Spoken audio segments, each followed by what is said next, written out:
बहुत सारे माता पिता आते हैं कि बच्चे ने 10th किया है, बच्चे ने 9th किया है, अब उसको आगे क्या मेरा सफर रहा अभी तक की अगर मैं बात करता हूँ तो मैं अराउंड 1.5 से 2 लाख के बीच में हमने हॉरोस्कोप देखे हैं, एनालाइज किए हैं। ठीक है, शास्त्री करने के बाद हमने इसके अंदर आचार्य किया, और आचार्य करने के बाद Vidya Vachaspati, that is PhD degree, almost equivalent to PhD degree, research होता है इसके अंदर, तो किया। कहते हैं ना, गुरु के बिना ज्ञान नहीं मिलता।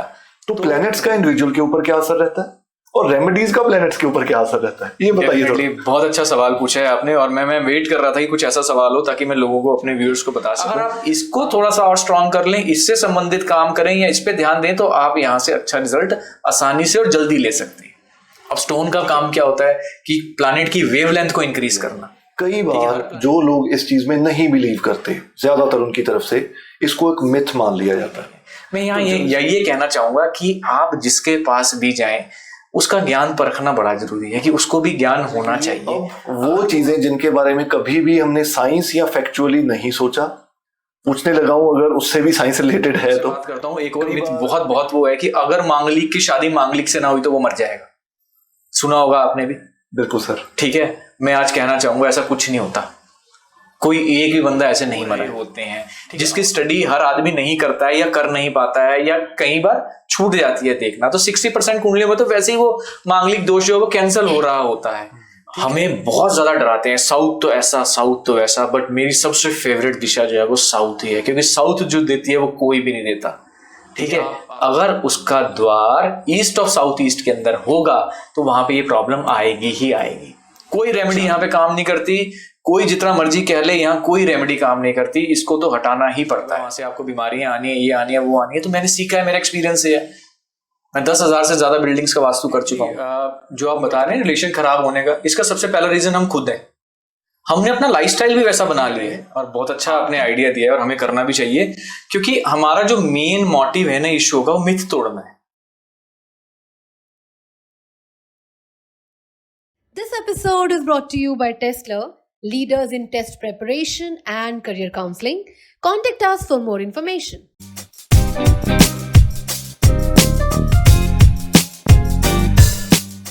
Hello and welcome back to another episode of the Mubarak show. हमेशा की तरह एक बहुत डिफरेंट एपिसोड लेके आपके पास आया हूं मैं आज। बहुत सी ऐसी बातें होने वाली हैं जो मैं भी मानता हूं, आप भी मानते हो, लेकिन कई बार हम उन चीजों के बारे में खुद रिसर्च करते हैं तो सच्चाई जान नहीं पाते। एस्ट्रोलॉजी और वास्तुशास्त्र, ये 2 टर्म्स ऐसी हैं जिनमें सबका इंटरेस्ट है, लेकिन इसकी इन डेप्थ स्टडी, रिसर्च और नॉलेज बहुत कम लोगों को है।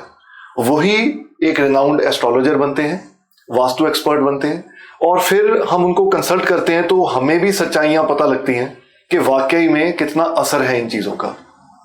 तो हमारे साथ हैं renowned astrologer mister Sandeep. Sandeep ji आज हमारे शो पे आए हैं और एस्ट्रोलॉजी और वास्तु से रिलेटेड खुल के बातें करने वाले हैं। और इनका जितना अभी तक मैंने कंटेंट देखा है, जितना अभी तक सर को सुना है, तो मुझे ये कहने की जरूरत नहीं है कि मैं कोशिश करूंगा कि सर दिल से बहुत ज्यादा बातें करें।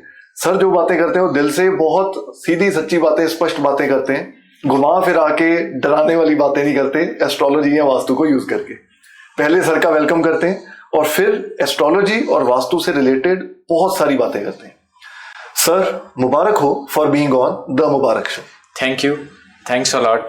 बहुत अच्छा प्लेटफॉर्म आपने ढूंढा है यहाँ, ताकि आप नए नए सब्जेक्ट दे सकते हैं सोसाइटी को। सोसाइटी में जो भी मिथ्स हैं हम उसको क्लियर कर सकते हैं, एक नॉलेज दे सकते हैं नई युवा पीढ़ी को, लोगों के जो मिथ हैं उनको क्लियर करके वो कर सकते हैं। I am really very thankful to you कि आपने यहाँ पे बुलाया, एक प्लेटफॉर्म दिया, ताकि हम सब अपने व्यूज़ यहाँ पे शेयर कर सकें, हम सब उसके बारे में बता सकें कि क्या ये एस्ट्रोलॉजी क्या है, ये साइंस है, ये कैसे होती है।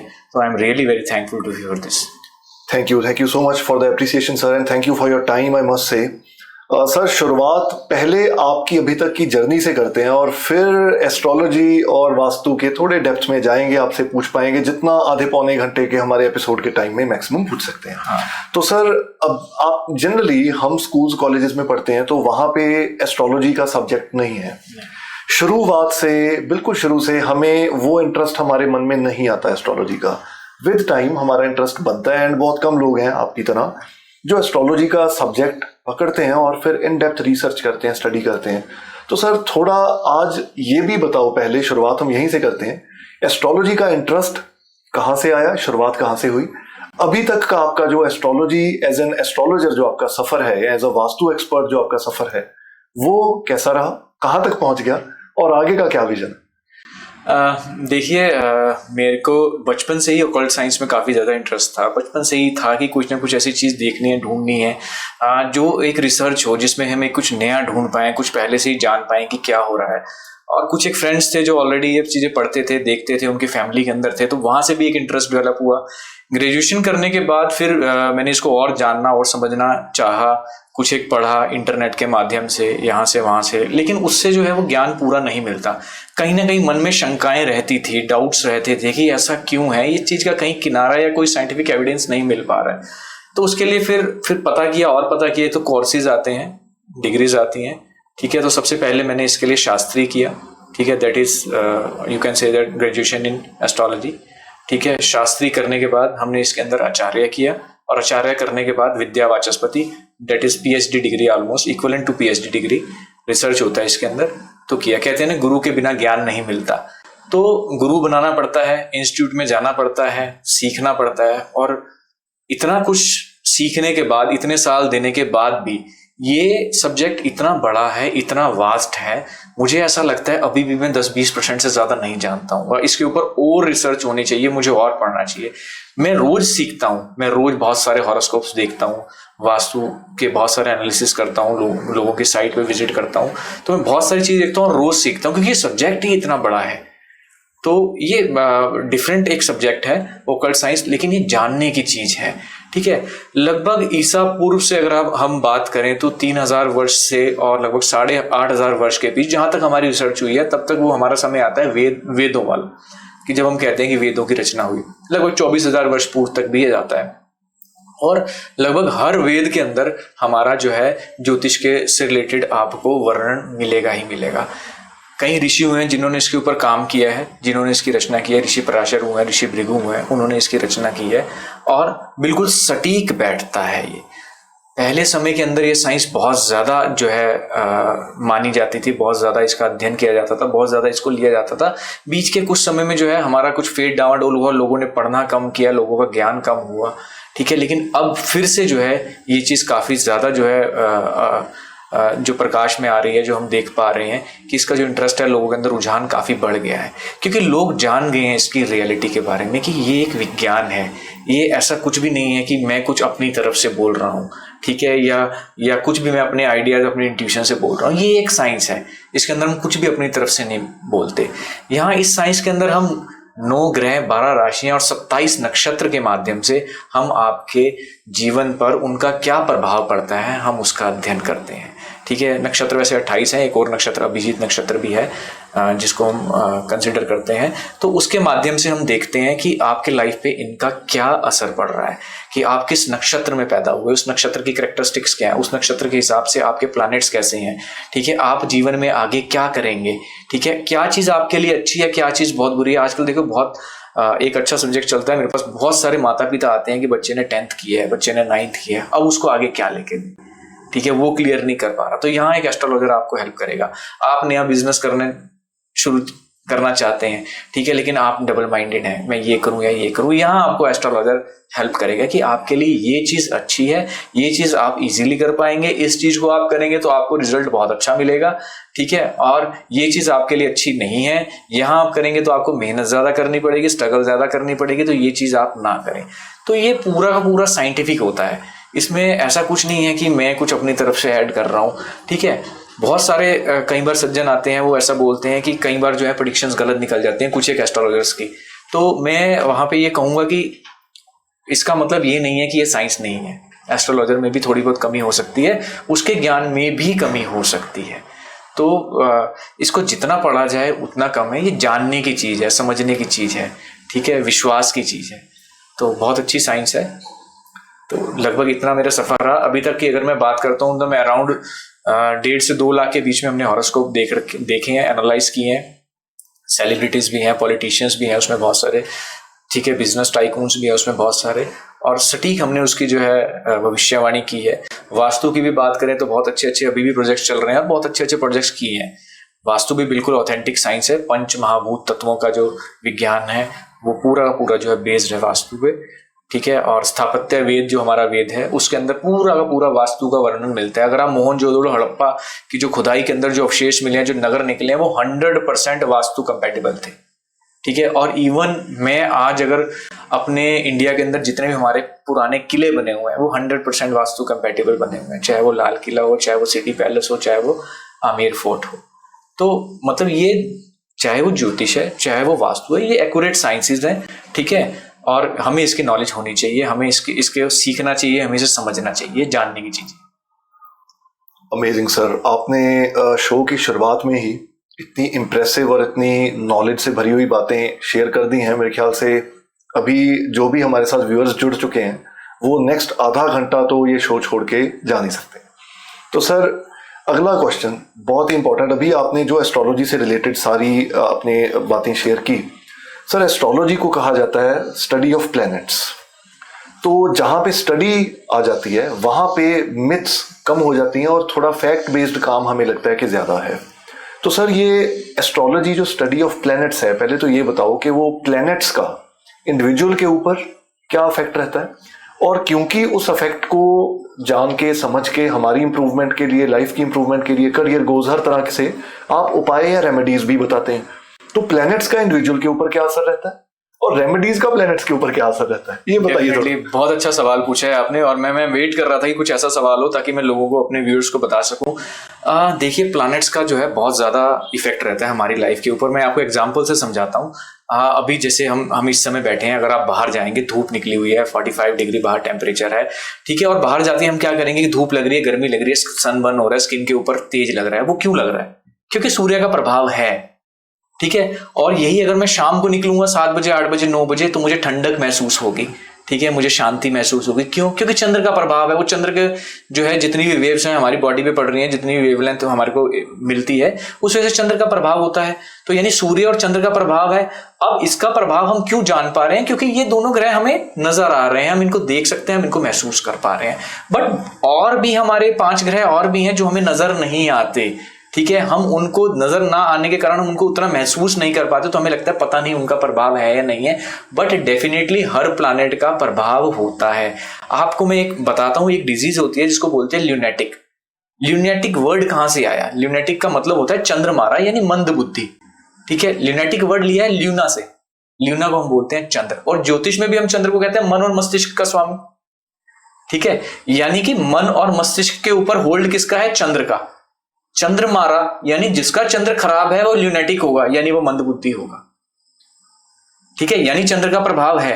तो इसी तरह बाकी सभी प्लैनेट्स का हमारे पास प्रभाव होता है, ठीक है। हम ज्योतिष के माध्यम से उस प्रभाव का ही अध्ययन करते हैं कि वो अच्छा प्रभाव है या बुरा प्रभाव है, ठीक है। और फिर बात आ जाती है कि रेमेडीज की। सपोज इस समय आप मेरे पास आते हैं और मैं देखता हूं कि आप अपनी प्रॉब्लम्स बताते हैं, मेरा बिजनेस नहीं चल रहा है या कुछ भी फॉर एग्जाम्पल चल रहा है, तो हम कुंडली के अंदर सबसे पहले महादशा का अध्ययन करते हैं कि देखते हैं इस समय इनकी महादशा कौन सी चल रही है, और साथ में व्यापार का कारक ग्रह हम देखेंगे बुध, ठीक है, या साथ में शनि देखेंगे। तो अगर किसी का बुध खराब है, ठीक है, और या शनि खराब है और उसका व्यापार नहीं चल रहा है, तो कहीं ना कहीं डेफिनेटली उसके उस ग्रह से संबंधित कुछ ना कुछ कर्म खराब रहे होंगे। कर्म में बिलीव तो सभी कुछ करते हैं, कर्म फल सबको मिलता है, ठीक है। तो हम क्या बताएंगे अब? रेमेडीज किस प्लैनेट की बताएंगे? उसी प्लैनेट की, ठीक है। तो जब मैं आपसे उसी प्लैनेट के कर्म करवाऊंगा, अच्छे कर्म करवाऊंगा कि आप इस चीज का मंदिर में दान करें, अगर बुध खराब है तो अपनी बहन से जाके संबंध अपने सुधारें, अपनी बुआ से आपके संबंध सुधारें, छोटी छोटी कन्याओं का आप पूजन करें, ठीक है, बुध से संबंधित इन वस्तुओं का दान करें, ऐसे करें, यानी आप उस ग्रह से संबंधित अच्छे कर्म करेंगे, ठीक है, और फिर अच्छा फल मिलने लगेगा। बहुत सारे लोगों का ये भी रहता है कि उपाय कैसे काम करते हैं? उपाय कुछ काम नहीं करते, आपके कर्म काम करते हैं, और हम उस ग्रह से संबंधित कर्म आपसे करवाते हैं, ठीक है। जब कर्म आप अच्छे करेंगे तो अच्छा फल आपको मिलेगा ही मिलेगा। तो इस प्रकार से आपको अच्छा फल मिलने लग जाता है। दूसरी चीज, हम आपको गाइड करते हैं, ठीक है, कि आपका ये प्लैनेट ऐसे खराब है, यहां आपके लिए स्ट्रगल ज्यादा है, लेकिन आपका हॉरोस्कोप में ये प्लैनेट यहां अच्छा भी है। अगर आप इसको थोड़ा सा और स्ट्रांग कर लें, इससे संबंधित काम करें या इस पे ध्यान दें, तो आप यहां से अच्छा रिजल्ट आसानी से और जल्दी ले सकते हैं, ठीक है। अब कुंडली के अंदर 12 हाउसेज होते हैं, हर हाउस जो है ना अलग अलग चीज को प्रेडिक्ट करता है, ठीक है। फर्स्ट हाउस है मेरी हेल्थ का, मेरी नेचर कैसी है। सेकंड हाउस है धन का, ठीक है, फेस वैल्यू का, मेरी वाणी का। तो अगर हम कुछ एक चीजें अपनी डेली लाइफ में रूटीन में बना लें। कुछ लोग मेरे पास आते हैं, अधिकतर लोगों का एक सवाल रहता है, सर धन कब आएगा? ठीक है, अब धन के लिए मैंने देखना है कुंडली के अंदर सेकंड हाउस है, ठीक है, धन भी वही है, वाणी भी वही है, फेस वैल्यू भी वही है, कुटुंब का सुख भी वही है, वहीं से हम देखते हैं। ठीक है, तो एक चीज तो क्लियर हो गई कि जैसी वाणी बोलोगे वैसा धन आपके पास रहेगा। तो मैं सबको ये कहता हूं कि इस हाउस से संबंधित सारे अच्छे काम करने शुरू कर दो, धन आपके पास अपने आप आने लग जाएगा।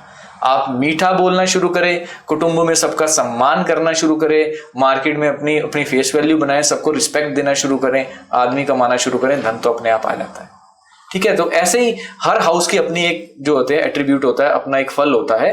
ठीक है, अगर हम उस प्रकार से उसको मैनेज कर सकते हैं, फिर हम साथ में कुछ रेमेडीज बता देते हैं। ठीक है, कि सेकंड हाउस का लॉर्ड आपका ऐसा है, उसकी स्थिति ऐसी है, अगर वो खराब स्थिति के अंदर बैठा हुआ है तो आप ऐसा करें। सपोज सेकंड हाउस का लॉर्ड आपका जुपिटर बनता है और वो नीच का है या किसी शत्रु के घर में पड़ा हुआ है या डिग्री वाइज वो कम है, तो हम उसको कहते हैं कि आपका गुरु क्या है? गुरु यानी मेरा टीचर, मेरा मेंटर, मेरा कोच, मेरे घर में मेरे बड़े बुजुर्ग गुरु है, तो सेवा करो उनकी। ठीक है, उनसे अच्छे संबंध बनाओ, उनके सामने झूठ ना बोलो। ठीक है, साथ में जो है उनकी रेमेडीज हम बताते हैं कि जाके गुरु को अपने दान करो ये चीज। ठीक है, गुरु को आशीर्वाद लो। ठीक है, यानी गुरु को आप पैम्पर करो एक्चुअली। ठीक है, जब आप किसी को पैम्पर करेंगे तो प्रसन्न होगा ही होगा आपसे, और जब प्रसन्न होगा तो आपको अच्छा फल देगा ही देगा। ठीक है, तो इस टाइप से हम रेमेडीज बताते हैं, सारी रेमेडीज काम करती हैं। फिर हम स्टोन सजेस्ट करते हैं। अब स्टोन का काम क्या होता है कि प्लैनेट की वेवलेंथ को इंक्रीज करना। ठीक है, हर प्लैनेट की अपनी एक वेवलेंथ होती है। लाइक जैसे मैं भी मरकरी की बात कर रहा था, मरकरी 69,000 वेव्स पर सेकंड हमारी बॉडी में ट्रांसफर करता है। ठीक है, सपोज आपकी कुंडली के अंदर, आपके हॉरोस्कोप के अंदर मरकरी उच्च का है। उच्च का मतलब कि जो बेस्ट रिजल्ट देगा आपको। लेकिन डिग्री वाइज अगर मैं देखता हूँ 4 डिग्री 5 डिग्री 7 डिग्री का है। मतलब इसका एग्जाम्पल आप ये ले सकते हो कि वो 5-7 साल का बच्चा है, 10 साल का बच्चा है। ठीक है, वो आपके लिए बहुत ज्यादा कुछ भी नहीं कर पाएगा। 5 साल का बच्चा घर के अंदर क्या कंट्रीब्यूट कर सकता है? कुछ भी नहीं कर सकता। तो वहां पे हम जो है उसका स्टोन पहनने का सजेस्ट करते हैं कि उसकी वेवलेंथ बढ़ाओ, यानी उस बच्चे की स्ट्रेंथ बढ़ाओ, उस बच्चे को ताकत दो। ठीक है, क्योंकि जो है स्टोन पहनने से वेवलेंथ इंक्रीज होगी, उसका इफेक्ट बढ़ेगा, तो मरकरी का पॉजिटिव इफेक्ट बढ़ने से आपको उसके पॉजिटिव रिजल्ट मिलने शुरू होंगे। सर, आपने अभी तक ये जितनी भी इतनी डिटेल में बातें बताई हैं, अब इनमें से ही बहुत सारे सवाल निकल के आते हैं। कुछ सवाल अगर मैं पूछना चाहूँ तो उनका एक कलेक्टिवली एक ही सवाल बनता है, चाहे वो स्टोन्स की बात हो रही है, चाहे रेमेडीज की बात हो रही है। कई बार जो लोग इस चीज में नहीं बिलीव करते, ज्यादातर उनकी तरफ से इसको एक मिथ मान लिया जाता है। तो जब इसको एक मिथ मान लिया जाता है तो वो मिथ कैसे दूर की जाए और कैसे बताया जाए कि ये मिथ नहीं है, ये फैक्ट है। तो ये मिथ और फैक्ट का जो गैप है, इसको कैसे कवर करते हैं? देखिए, ये ना प्योरली एक साइंस है। तो पहले तो अपना बिलीफ सिस्टम चेंज करना है। ठीक है, हम अगर दिन को कह देंगे कि रात है तो रात नहीं हो जाएगी, दिन तो वहीं पे रहने वाला है। आप खुद, जैसे मैंने भी आपको बताया कि अगर वो कहते हैं कि मिथ है, मिथ का कई बार क्या होता है कि किसी का ना एक्सपीरियंस खराब रहा। सपोज वो किसी एस्ट्रोलॉजर के पास गया या किसी के पास अपनी जन्म पत्रिका दिखाने के लिए गया और उसने कोई जो है उसको फल कथन किया, यानी उसने कोई प्रेडिक्शन की उसको, और वैसा नहीं हुआ। तो उसके अंदर वो क्या कहता है कि, या कुछ एक हमारे और भी कलीग्स होते हैं जो बहुत सारे आपको वहमों में डाल देंगे, बहुत सारी ये कर लो, पूजा कर लो, ऐसे कर लो, फिर वैसा कुछ होगा नहीं। तो कोई भी इंसान हो, मैं भी हूं, तो वो यही होगा कि नहीं ये तो सब मिथ है, अंधविश्वास है, ऐसा कुछ होता ही नहीं है। मैं यहाँ ये कहना चाहूंगा कि आप जिसके पास भी जाएं उसका ज्ञान परखना बड़ा जरूरी है, कि उसको भी ज्ञान होना चाहिए। अगर वो आपको फल कथन अच्छे से नहीं कर पा रहा, अगर उसको ज्ञान कम है या वो गलत कर पा रहा है किसी भी वजह से, तो इसका मतलब ये नहीं है कि ये साइंस नहीं है। ठीक है, हम डॉक्टर के पास जाते हैं, कई बार इलाज करवाते हैं, हम ठीक नहीं हो पाते, फिर हम डॉक्टर भी तो चेंज करते हैं। ठीक है, अब अगर हम ठीक नहीं हो पाए, इसका मतलब ये तो नहीं है कि मेडिकल साइंस नहीं होती है, कि ये मिथ है, ये अंधविश्वास है। मेडिकल साइंस तो है ना। ठीक है, तो यहाँ पे मैं कहूंगा कि हमें जो आपका जो भी एस्ट्रोलॉजर हो, क्वालिफाइड होना बहुत जरूरी है। ठीक है, उसका ज्ञान होना बहुत जरूरी है। जिसका जितना ज्ञान है वो आपको उतनी ही प्रेडिक्शन दे पाएगा। ठीक है, कम प्रेडिक्शन दे रहा है तो इसका मतलब ये नहीं है कि वो एस्ट्रोलॉजी जो है वो मिथ है, वो अंधविश्वास है, वो साइंस नहीं है। ये प्योरली एक साइंस ही है। थैंक यू सर, एक तो ये चीज क्लियर करने के लिए। अब वो चीजें जिनके बारे में कभी भी हमने साइंस या फैक्चुअली नहीं सोचा, पूछने लगा हूं, अगर उससे भी साइंस रिलेटेड है तो कई बार बिल्ली रास्ता काट जाती है तो हमें लगता है कि काली बिल्ली रास्ता काट गई, अभी हमारा नुकसान होगा। तो ऐसे भी कुछ मिथ्स हैं। अच्छा, एक बहुत कॉमन मिथ है कि ट्यूसडे को, मंगलवार को नॉन वेज नहीं खाना चाहिए या ड्रिंक नहीं लेनी चाहिए, ऐसा कुछ भी। तो ये, अब इसके बारे में भी बताओ, ये मिथ है या फैक्ट है, और अगर इसके पीछे कोई साइंस है तो वो क्या है? मैं आपको ना इन दोनों के रीजन बताता हूँ। पहले हम कहते हैं कि काली बिल्ली रास्ता काट गई तो हमें वापस आ जाना चाहिए। पहले क्या होता था, पुराने समय की हम बात करते हैं कि गांव होता था, ठीक है, शहर नहीं होते थे, और एक गांव से दूसरे गांव तक जाने के लिए रास्ते में जंगल पड़ा करते थे। काली बिल्ली जो है वो एक जाति का नाम होता था, वो काली बिल्ली नहीं होती थी, जिसके अंदर चीते, लक्कड़ बग्गे वगैरह सारे आते थे, ठीक है। और उनकी एक नेचर होती है, जब आप उनके सामने से जाएंगे ना, वो आपके सामने से कुछ नहीं करते, वो हमेशा पीछे से हमला करते हैं, ठीक है। तो हम लोग ये कहते थे कि काली बिल्ली यानी उस प्रजाति का कोई भी जानवर अगर आपके आगे से चला गया है तो आपने आगे नहीं जाना, आपने वापस आ जाना है, क्योंकि अगर आप आगे जाओगे तो आपके ऊपर पीछे से हमला करेंगे, ठीक है, और आपका नुकसान होगा, तो वापस आ जाएं, ठीक है। उस चीज से बचने के लिए ये लॉजिक, ये रीजन दिया गया था, ठीक है। इसमें ऐसा नहीं है कि वो सिर्फ एक काली बिल्ली के लिए ही था, वो सबके लिए था, जो भी उस प्रजाति के अंदर जानवर आते थे, ठीक है। बट अब हमने अपने इस चीज को इतना माइंड में बिठा के इसको ऐसा अंधविश्वास बना लिया है, ऐसा वो कर लिया। इसका रीजन, इसका जो रीजन था वो सिर्फ इतना ही था, इससे ज्यादा नहीं था। ऐसा कोई अपशकुन या कुछ वैसा नहीं हो रहा है कि हाँ भाई आपका बर्बाद हो जाएंगे, आप ये हो जाएगा। अगर उसने आपको कुछ नहीं कहा, ये सिर्फ आपको प्रोटेक्ट करने के लिए था, और कोई इसका अंधविश्वास नहीं था।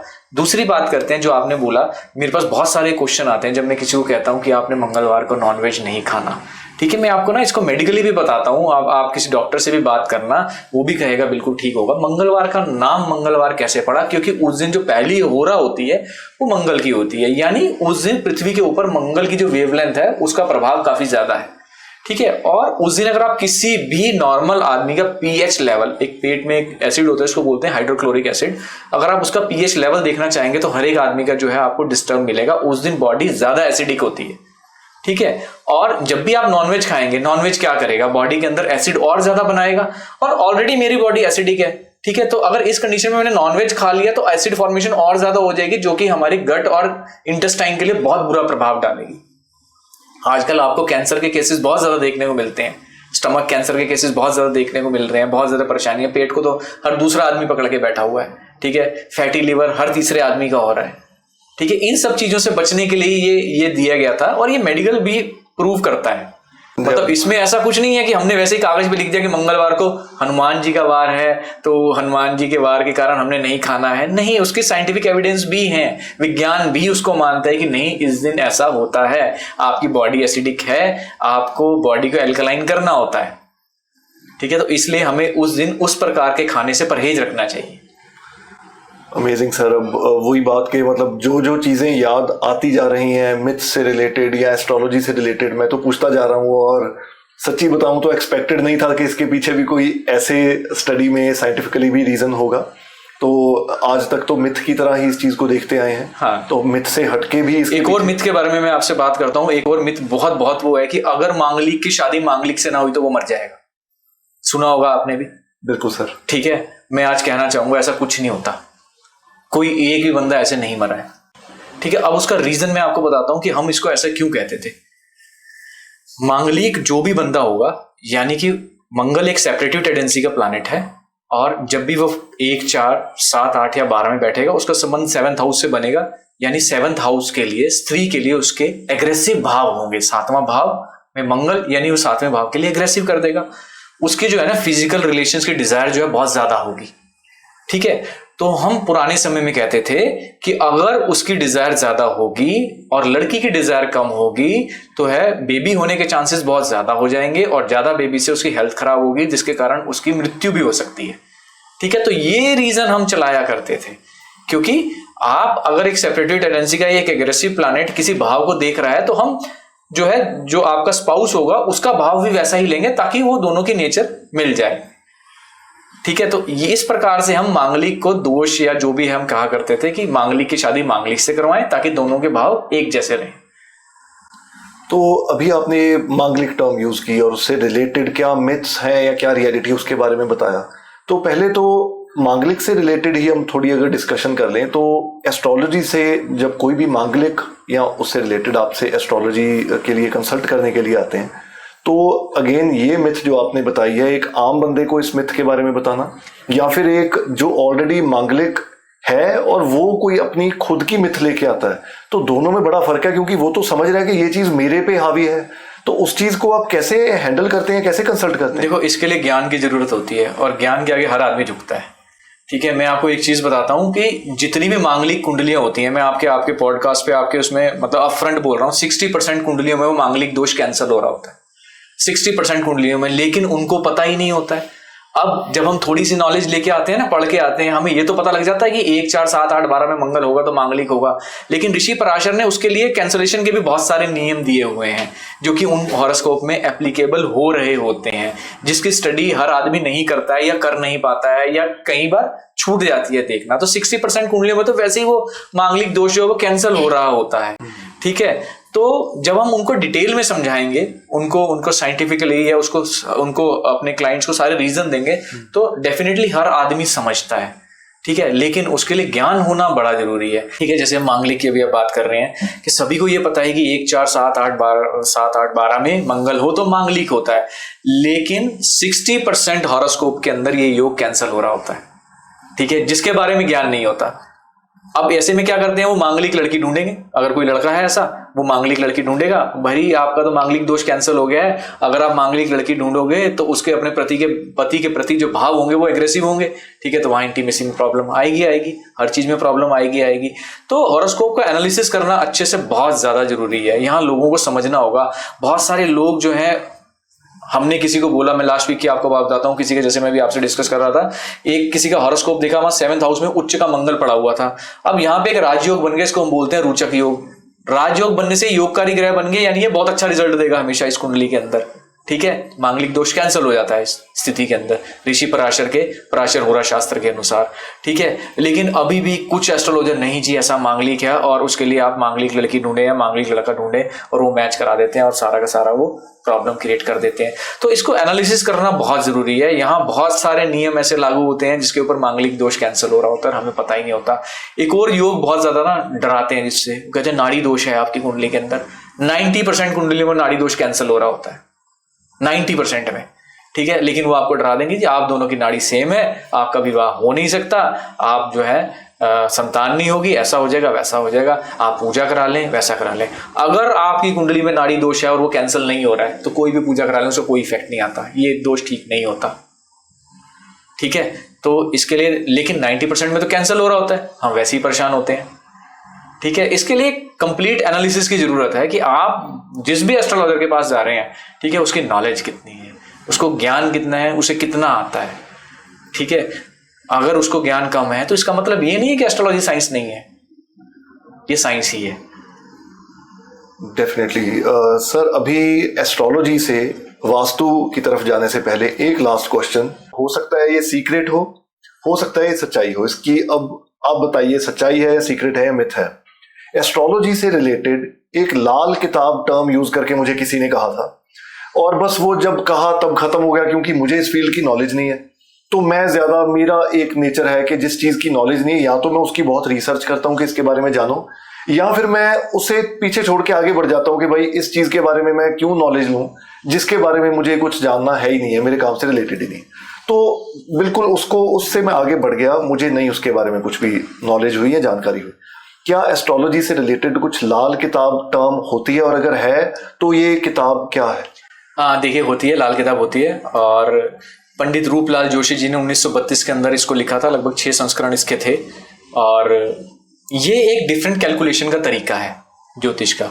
ठीक है, इसको भी बहुत अच्छे से मान्यता प्राप्त है, बहुत प्रसिद्ध है ये, और काफी सटीक कैलकुलेशन हम इसके अंदर कर सकते हैं। ठीक है, कुछ लोग जो हैं इसके ऊपर बहुत ज्यादा बिलीव करते हैं, अच्छा है, ठीक है, रिजल्ट अच्छे आते हैं। और कैलकुलेशन के बहुत सारे तरीके हैं एस्ट्रोलॉजी के, जैसे हम वैदिक एस्ट्रोलॉजी से करते हैं। ठीक है, एक ऑप्शन आती है हमारे पास लाल किताब, एक ऑप्शन आती है हमारे पास जेमिनी, एक आता है हमारे पास केपी सिस्टम।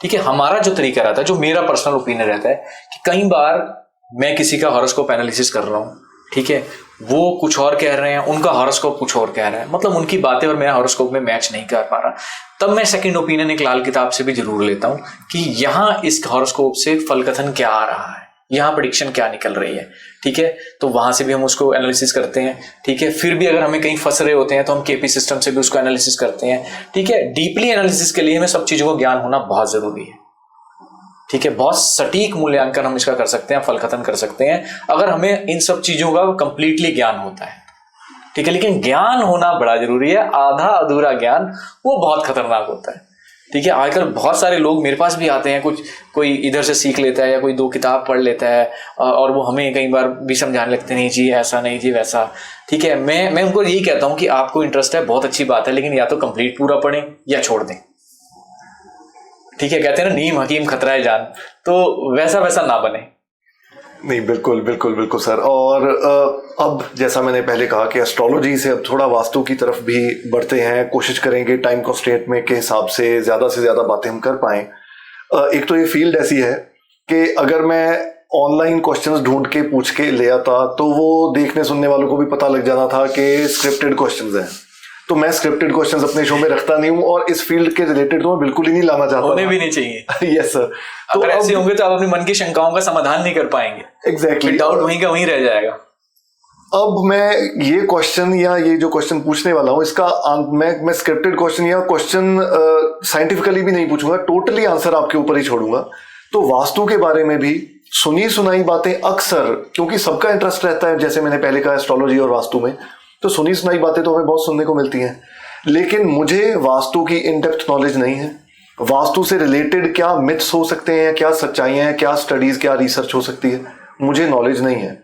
ज्यादातर व्यूअर्स, देखने सुनने वालों को, आम बंदे को इसके बारे में सुनी सुनाई बातें ज्यादा होंगी, इन डेप्थ नॉलेज कम होगी, और इन डेप्थ नॉलेज रखने वाले की बातें भी हमें कम सुनने को मिलती हैं। तो अभी वास्तु से रिलेटेड आपका ज्ञान, आपकी नॉलेज प्लीज हमारे साथ शेयर कीजिए। देखिए, वास्तु जो है वो पंच महाभूत तत्वों का विज्ञान होता है। आप सब लोग जानते हैं हमारा शरीर, हर चीज जो है पंच तत्वों से बनती है, भूमि, जल, अग्नि, वायु और आकाश, ठीक है। तो हम कहते हैं कि जो हम घर बनाते हैं वो भी पंच महाभूत तत्वों से बना है, और साथ में जितनी भी दिशाएं हैं उसमें भी सब में पंच महाभूत तत्व विद्यमान है, ठीक है। तो हमने हर दिशा के लिए एक अलग एट्रीब्यूट रखा होता है, एक अलग देवता होते हैं, एक अलग तत्व होता है वहां पे, ठीक है। जैसे हमारी नॉर्थ, ईस्ट, साउथ, वेस्ट है, ये 4 दिशाएं हैं। इसको हम पार्ट करके 8 से 16, 16 से 32 बनाते हैं, और यहाँ पे 32 देवता भी, हर दिशा का एक अलग देवता है, एक अलग उसका जो है वो रूप होता है, ठीक है। और यहाँ पे फिर हम हर ग्रह को भी एक स्थान दिया जाता है। जैसे कि अगर मैं उत्तर दिशा की बात करता हूँ तो उत्तर दिशा में जो होते हैं स्वामी ग्रह बुध माने जाते हैं, कुबेर देवता का वास भी होता है। अपॉर्चुनिटी के लिए उत्तर दिशा देखते हैं। अगर कोई भी मेरे पास आता है कि मेरा बिजनेस मैं कर रहा हूँ और मेरे पास कस्टमर्स नहीं आ रहे, मेरे पास नई अपॉर्चुनिटीज़ नहीं आ रही, तो मैं सीधा जाके उसके नॉर्थ डायरेक्शन ही देखता हूँ, ठीक है। और उसके बाद हम आते हैं नॉर्थ ईस्ट के अंदर। नॉर्थ ईस्ट के अंदर हम कहते हैं कि यहाँ पे जुपिटर होते हैं और साथ में केतु होते हैं। अब जुपिटर क्या है? जुपिटर जो है वो ज्ञान के देवता है, ठीक है। दूसरी चीज एक और हम कहते हैं कि यहाँ पे वास्तु पुरुष का सिर भी है, ठीक है। इसको आप इस तरह समझ सकते हैं कि एक प्लॉट है, ठीक है, उसके ऊपर एक आदमी उल्टा लेटा हुआ है, उसका सिर जो है नॉर्थ ईस्ट के अंदर है और उसके जो पैर हैं वो साउथ वेस्ट के अंदर है, इस तरह से उल्टा लेटा हुआ है। इसको हम वास्तु पुरुष बोलते हैं। तब नॉर्थ ईस्ट के अंदर वास्तु पुरुष का सिर भी है, ठीक है, जुपिटर भी है और केतु भी है। जुपिटर और केतु क्या है? ज्ञान है, ठीक है, नॉलेज है, गुरु है वहां पे। तो हम इस दिशा को बोलते हैं, यहाँ पे तत्व जो होता है जल तत्व होता है, यानी जल में क्या होता है? स्मरण शक्ति बढ़ाने की ताकत, ठहराव, माइंड की जो है कामनेस।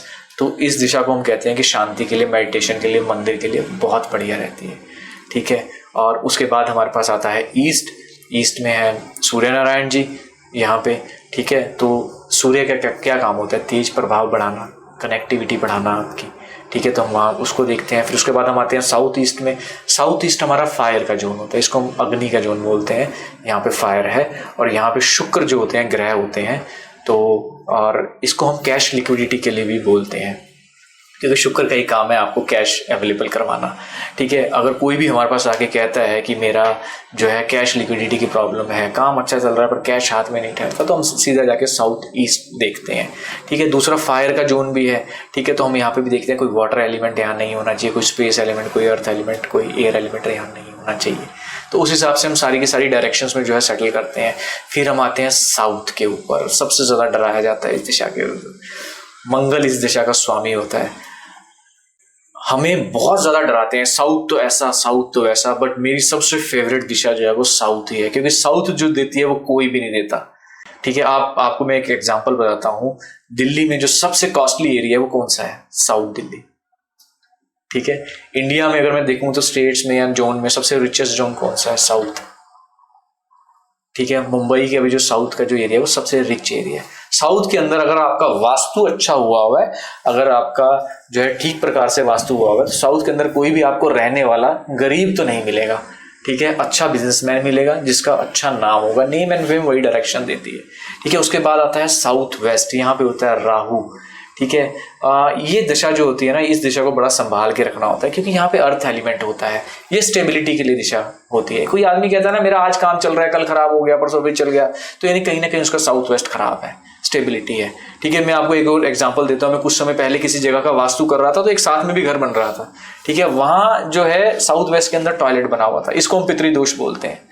ठीक है, तो वहां सिर्फ मैंने ये कहा कि यहाँ पे पितृदोष है और यहाँ पे जो है बच्चों के और फादर के रिलेशन अच्छे नहीं रहते होंगे।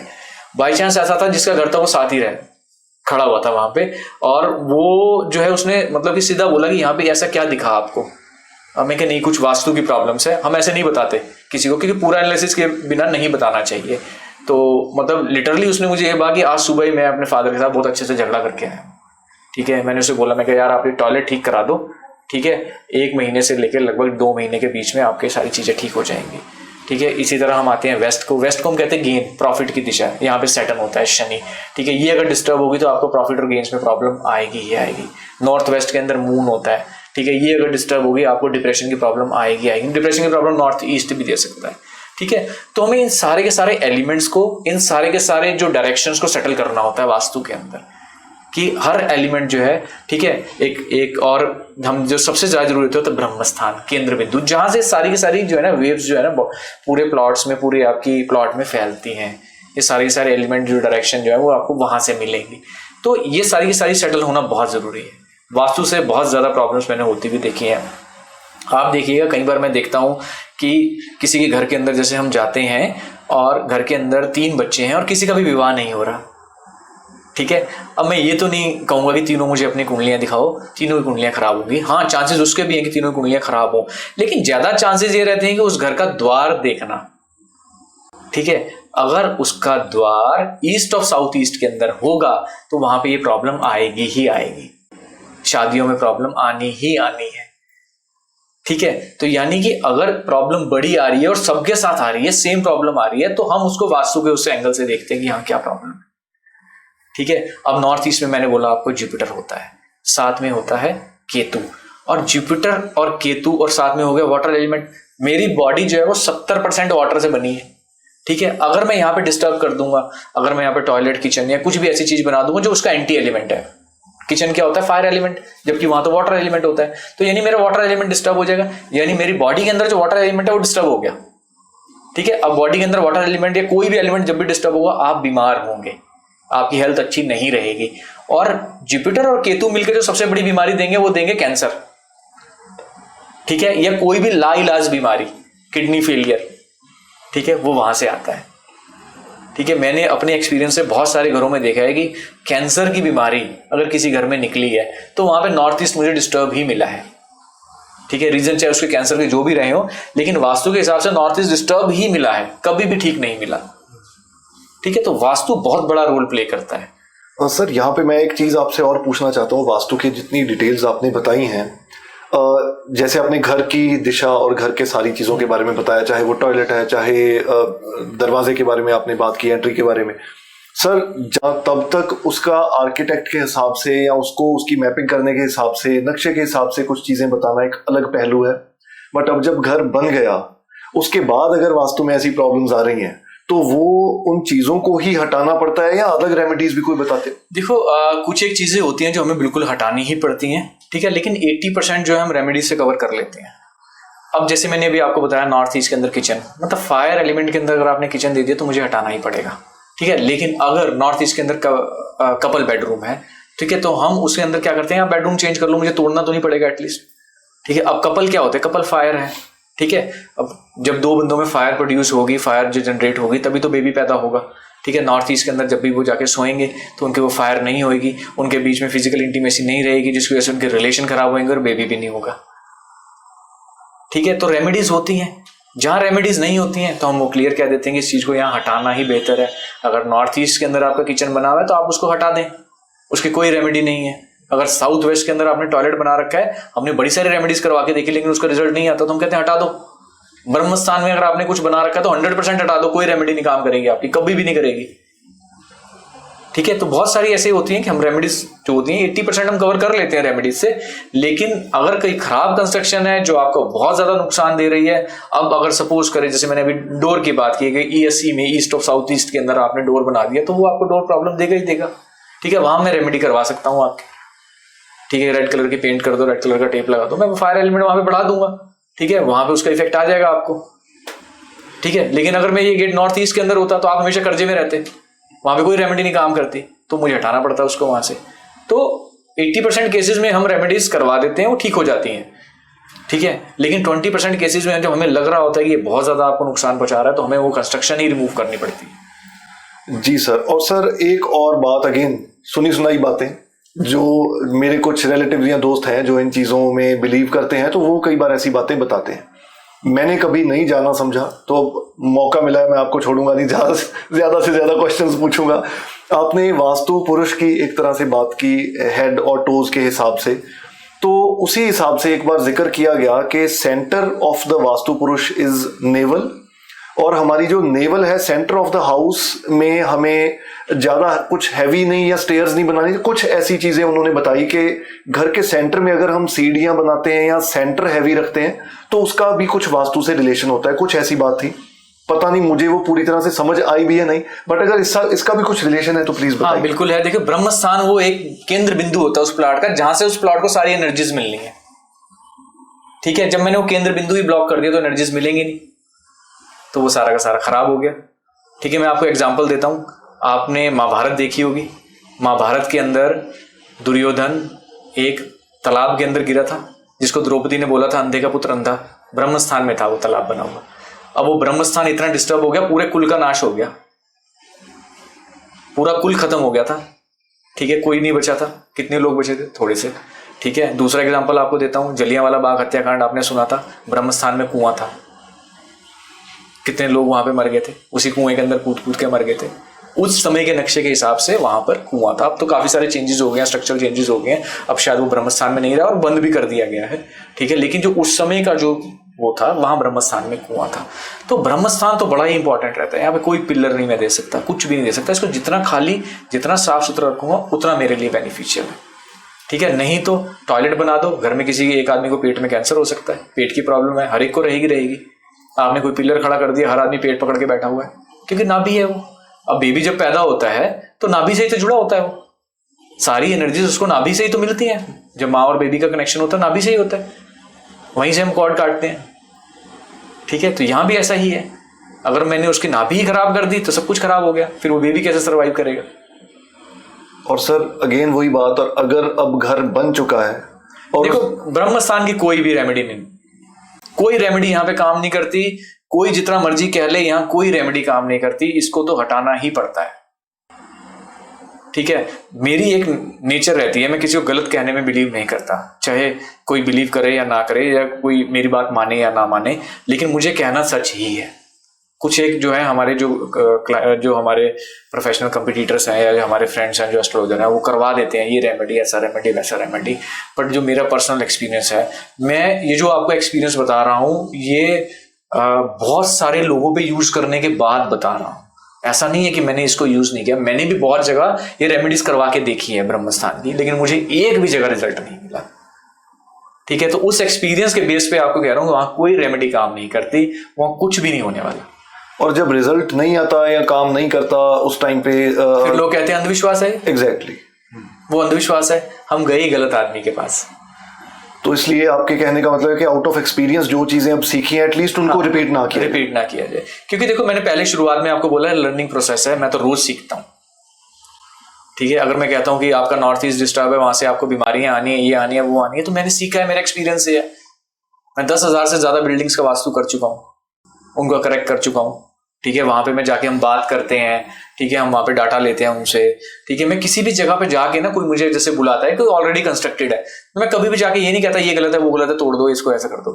सिर्फ सबसे पहले ना उनकी प्रॉब्लम सुननी होती है। कई बार क्या होता है कि ये गलत तो है लेकिन किसी और एलिमेंट के कारण ये एनर्जी सेटल है, ठीक है, तो ऐसे कभी भी किसी को भी नहीं छेड़ना चाहिए, ठीक है। लेकिन अगर प्रॉब्लम लगती है और वो जगह होती है वैसी, तो हमें उसको ठीक करना बहुत जरूरी है, ठीक है। आजकल बहुत सारे लोग, जो सबसे पहला जो मेरे पास सवाल आता है, काम, पैसा, प्रॉफिट्स। मैं आज आपके पॉडकास्ट से बताता हूं कि नॉर्थ, साउथ, ईस्ट और वेस्ट, अगर ये 3 डायरेक्शन आपकी ठीक है तो कोई भी आपको इन 3 चीजों से नहीं रोक सकता। सर आपने कहा काम, पैसा और प्रॉफिट्स, लेकिन मुझे लग रहा है रिलेशनशिप से रिलेटेड भी बहुत से क्वेरीज आती होंगी। डेफिनेटली बहुत सारी आती हैं। साउथ वेस्ट हमारा जोन होता है, रिलेशनशिप का जोन होता है। डिस्टर्ब होगा, रिलेशनशिप खराब होंगे। हर डायरेक्शन पे एक अलग देवता बैठा हुआ है, उसका एक अलग एट्रीब्यूट है।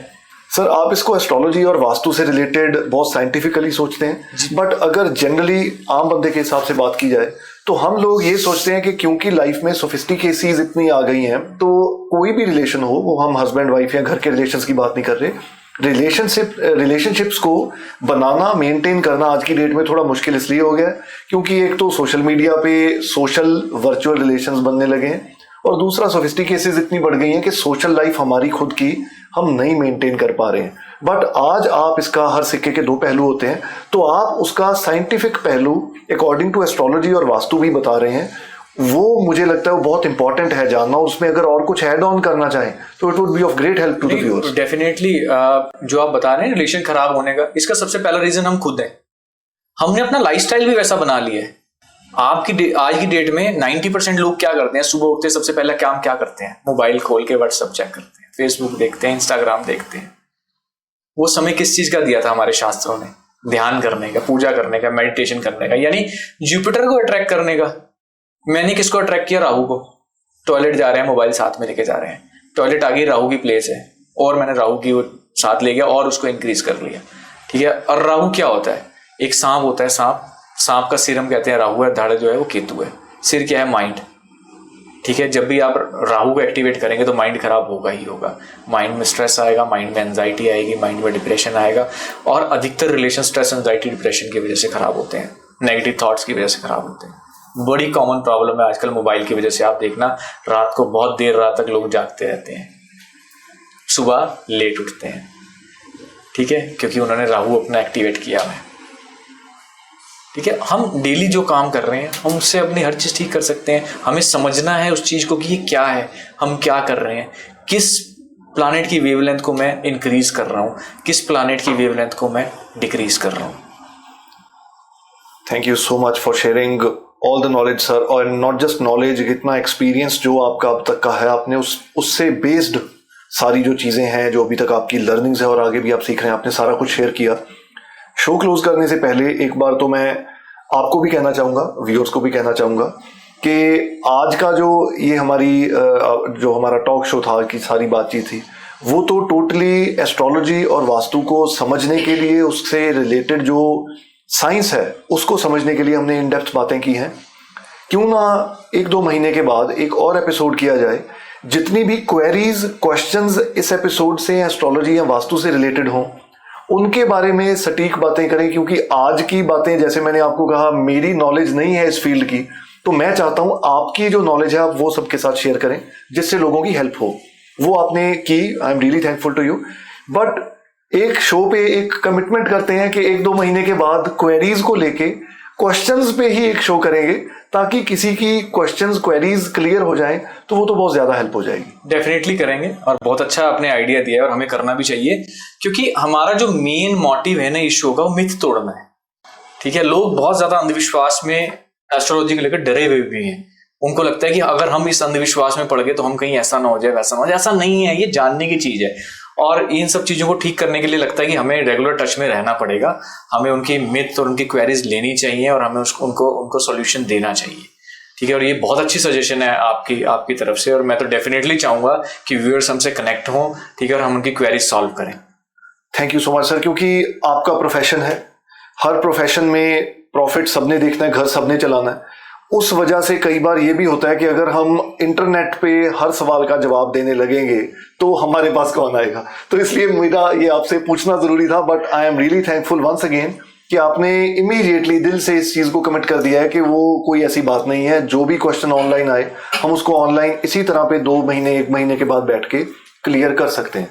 तो इतना पॉजिटिव रिस्पॉन्स आपने दिया उसके लिए really thankful sir. Show close करने से पहले एक अपनी तरफ से मैसेज व्यूअर्स को अगर आप देना चाहें, of course related to astrology या वास्तु, तो वो मैसेज क्या हो? देखो, मैं तो यही कहना चाहूँगा कि एस्ट्रोलॉजी जानने की चीज़ है, ये समझने की चीज़ है, ये विश्वास अंधविश्वास से बहुत ऊपर है। ठीक है, ये साइंस है, इसको जानिए, इसको समझिए। ठीक है, डेली अपनी लाइफ में फील करें। ठीक है, आप डेली कलर्स पहन रहे हैं, ठीक है, फील करें आपको कैसा फील हो रहा है, आपको आप इवनिंग में क्या फील हो रहा है जब आप मून की वेवलेंथ में आते हैं। ठीक है, मॉर्निंग में क्या फील होता है जब आप सन की वेवलेंथ में आते हैं। ये बहुत सटीक विज्ञान है। ठीक है, इसको जानने की बहुत ज़रूरत है। विश्वास अंधविश्वास में ना पड़े भाई, जिसका ज्ञान है जितना है वो आपको उतना ही बता सकता है। अगर आपको कोई कम बता पा रहा है, ठीक नहीं बता पा रहा है, तो इसका मतलब ये नहीं है कि ये विज्ञान नहीं है, ये विज्ञान है। ठीक है, और आप इस पर बिलीव करें और ये डेफिनेटली आपको नेक्स्ट लेवल पे लेके जा सकता है। जैसे शो स्टार्ट करने के टाइम पे आपने एक बहुत जबरदस्त स्टेटमेंट दे दी थी, जिससे इमीडिएटली मुझे ये लगा कि अब जो व्यूअर जुड़ गया अब वो नहीं जाएगा, वो डेफिनेटली सुनना चाहेगा। आपने वो सारी चीज तो जस्टिफाई की ही की, बट आपने कंक्लूडिंग रिमार्क में भी ऐसी बात कही है कि मुझे नहीं लगता कि अब किसी तरह के अंधविश्वास को कोई फॉलो करेगा, या फिर अगर कोई फॉलो कर रहा है एटलीस्ट आप ये कह रहे हो कि उस चीज को जानो। अगर वो अंधविश्वास है, हो सकता है उसके पीछे भी साइंस हो और वो बात सच्चाई ही हो, बट आप उसको अंधविश्वास की तरह लेके जा रहे हो, तो आप तो सारी उम्र यही सोचोगे कि भाई अंधविश्वास है। आपने जाना ही नहीं उसको, आपने समझा ही नहीं, आपने कोई उसको साइंटिफिक चेज करने की कोशिश ही नहीं की उसको कि है क्या ये। तो हो सकता है वो सच्चाई थी, लेकिन हम अपने मन में अंधविश्वास ही लेके चल रहे थे उसको। अभी मैं किसी डॉक्टर के पास गया और अगर वो मेरा ट्रीटमेंट नहीं कर पाया, तो इसका मतलब नहीं है कि मेडिकल साइंस नहीं है, मेडिकल साइंस है। उस डॉक्टर के अंदर उतनी कैपेबिलिटी नहीं थी। ठीक है, तो बिलीव करेंगे तो अचीव करेंगे। ऑफ कोर्स बिलीव करेंगे तो अचीव करेंगे। बहुत ही अगेन एक बड़ी इंप्रेसिव और बड़ी इंपॉर्टेंट स्टेटमेंट सर ने शो क्लोज करने से पहले दी है। सर मैं एक बार यहाँ पे ये भी जिक्र कर देना चाहता हूँ कि मिस्टर संदीप का आप पेज भी ऑनलाइन फॉलो कर सकते हैं। बहुत सी इंपॉर्टेंट बातें, जैसे आज दिल से सर ने बहुत ओपनली सारी बातें की हैं, वो उसी तरह से इंस्टाग्राम पे सर का जो पेज है उसका मैं लिंक यूट्यूब की डिस्क्रिप्शन में ऐड कर रहा हूँ, ताकि किसी भी तरह का डाउट ना रहे कि मैं लिंक बता दूं और आप बाद में ढूंढते फिरो। तो मैं लिंक डिस्क्रिप्शन में ऐड कर रहा हूं। अगर आप सर के एस्ट्रोलॉजी से रिलेटेड और कोई भी बातें जानना समझना चाहते हैं, आप वहां पे सर को फॉलो कर सकते हैं। और क्योंकि अभी हम दोबारा ये एपिसोड को कैरी फॉरवर्ड करेंगे, तो आप मेरे चैनल को भी फॉलो सब्सक्राइब कर सकते हैं, ताकि दोबारा जब वो एपिसोड आए तो आप वो एपिसोड मिस ना करें। और यहाँ पे मैं ये बात भी सर बता देना चाहता हूँ कि थैंक यू, आपने टाइम निकाला और आज हम टेस्लर इंस्टीट्यूट में बैठे हुए हैं। बड़ी अच्छी सी वाइब है यहाँ पे।